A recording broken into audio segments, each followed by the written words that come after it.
आपको क्या लगता है एक लोन के अंदर जो सबसे इंपॉर्टेंट चीज है, क्या वो रेट ऑफ इंटरेस्ट होता है या कुछ और होता है? चलिए आज इसको डिकोड करते हैं। तो इस डेट की सीरीज के अंदर हम लोग चीजों को डिकोड कर रहे हैं। तो मैं आज को आपकी स्टोरी सुनाता हूं जिससे आपको समझ में आ जाएगा कि रेट ऑफ इंटरेस्ट से भी ज्यादा इंपॉर्टेंट चीज क्या होती है, और कोई लोन लेते समय आपको उसको स्पेशली ध्यान रखना है रेट ऑफ इंटरेस्ट से भी ज्यादा। तो मेरे क्लाइंट हैं, उन्होंने एक लोन लिया। लोन था 10 करोड़ रुपए का, जो था बेसिकली 7 साल के लिए। उसके हिसाब से उनकी ईएमआई काफी हैवी बनती थी। नतीजा, वो ईएमआई नहीं भर पा रहे थे। रेट ऑफ इंटरेस्ट काफी कम था। ये आपको बता देता हूँ, मार्केट में उस समय के हिसाब से सबसे कम रेट ऑफ इंटरेस्ट उनको मिला।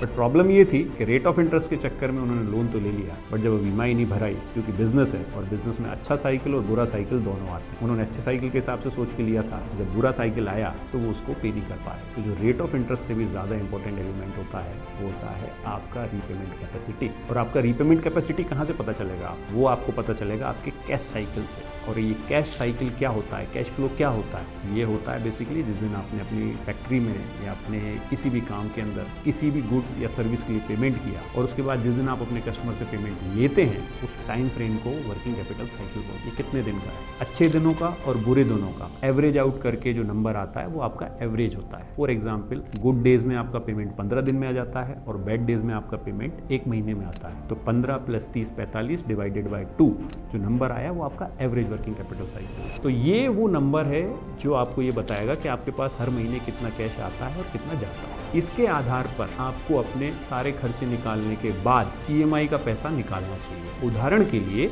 आपका कैश फ्लो महीने का 10 लाख रुपए का है, आपकी जो मार्जिन है वो 30% के हैं, और उसके बाद आपके जो फिक्स खर्चे हैं वो तकरीबन 1 लाख रुपए के हैं। तो आपको ये पता होगा कि 2 लाख रुपए का आपका नेट मार्जिन। अब आपकी जो ईएमआई पे करने की कैपेसिटी है वो आपको 100% नहीं रखनी है, वो आपको रखनी है 50% जो भी पैसा बच गया है उसका, विच मीन्स 1 लाख रुपए। तो ये सही तरीका है अपने कैश फ्लो को मेजर करने का, ताकि आप मेरे उस कस्टमर की तरह ना फंसें। क्योंकि राइट नाउ अभी उनकी प्रॉपर्टी एनपीए है और 2 करोड़ रुपए लॉस में बेच रहे हैं उसको, due to only one thing कि उन्होंने रेट ऑफ इंटरेस्ट पे ध्यान दिया। तो इस तरह के ट्रैप में आप ना फंसें, और इससे जुड़े हुए और इन्फॉर्मेशन के लिए इस चैनल को सब्सक्राइब करें। अगर आपको इससे रिलेटेड हेल्प रिक्वायर्ड है तो कमेंट में आप इंटरेस्ट लिखें, my team will help you out. जय हिंद।